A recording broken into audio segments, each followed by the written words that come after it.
Chapter 3 Maggie cuts her hair.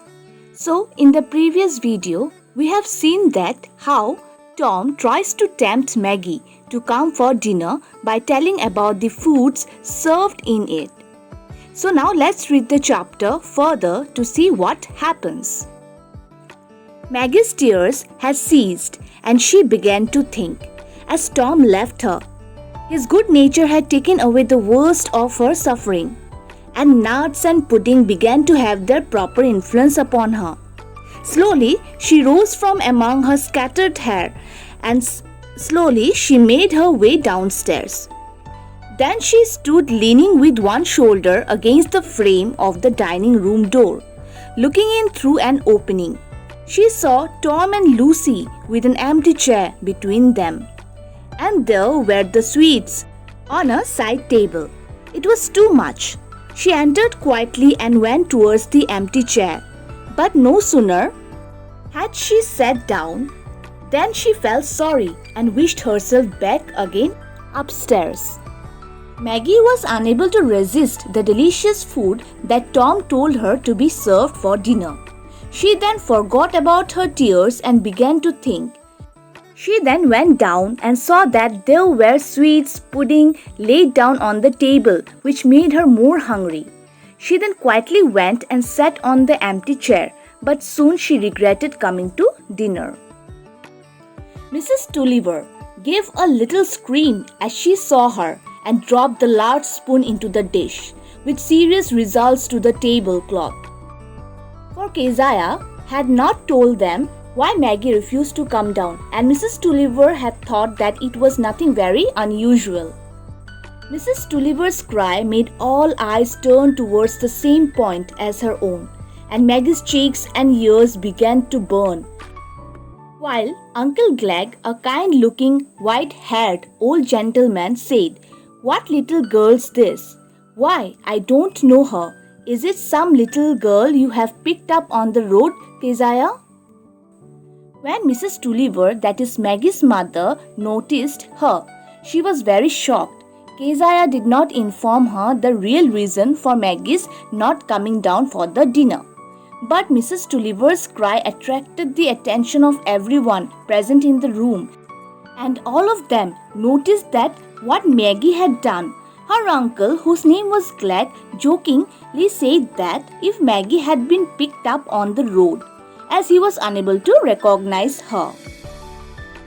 "Why, she has gone and cut her hair herself," said Mr. Tulliver in a low voice to Mr. Dean, laughing with much enjoyment. "Why, little miss, you have made yourself look very funny," said Uncle Pullet. "For shame," said Aunt Glegg in her loudest, severest tone of voice. "Little girls who cut their own hair should be whipped and fed on bread and water, not come and sit down with their aunts and uncles." Maggie's father, when saw his daughter, he found it very amusing and laughed out.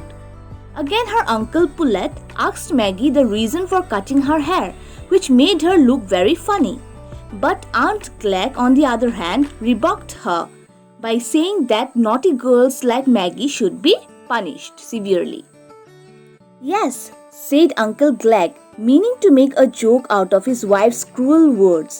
"She must be sent to prison, I think, where they will cut the rest of her hair off and make it all even. She is a naughty child and will break her mother's heart," said Mrs. Tulliver with tears in her eyes. In order to lighten up the situation, Uncle Glegg makes a joke out of his wife's statement, exclaiming that Maggie should be sent to prison, where they will cut her hair and make it even. Maggie seemed to be listening to all this quite calmly. At first she felt angry, and this made her brave enough to bear their laughter for a time. And Tom thought she was helped by the appearance of the pudding to bear everything. He whispered, "Oh my, Maggie, I told you you'd catch it." He meant to be friendly, but Maggie thought he too was laughing at her. Her poor powers of endurance broke down, and getting up from her chair, she ran to her father, hid her face on his shoulder, and burst out into loud weeping. Maggie sat quietly and listened to all the things that her family were talking about her.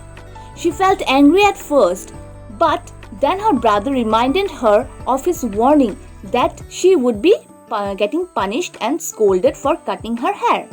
Maggie thought that he was also making fun of her, and so she ran towards her father and started crying loudly. Come, come, my child, said her father gently, putting his arm around her. Never mind, you were in the right to cut it off if it troubled you. Stop crying. Father will take your part. Delightful words of tenderness. Maggie never forgot any of these moments when her father took her part. She kept them in her heart and thought of them long years after, when everyone said that her father had done very ill by his children. Maggie's father, when noticed that his daughter was upset, he tried to console and pacify her. He gently put his arm around her and said that her father is on her side and that she has the right to cut her unruly hair if it troubled her.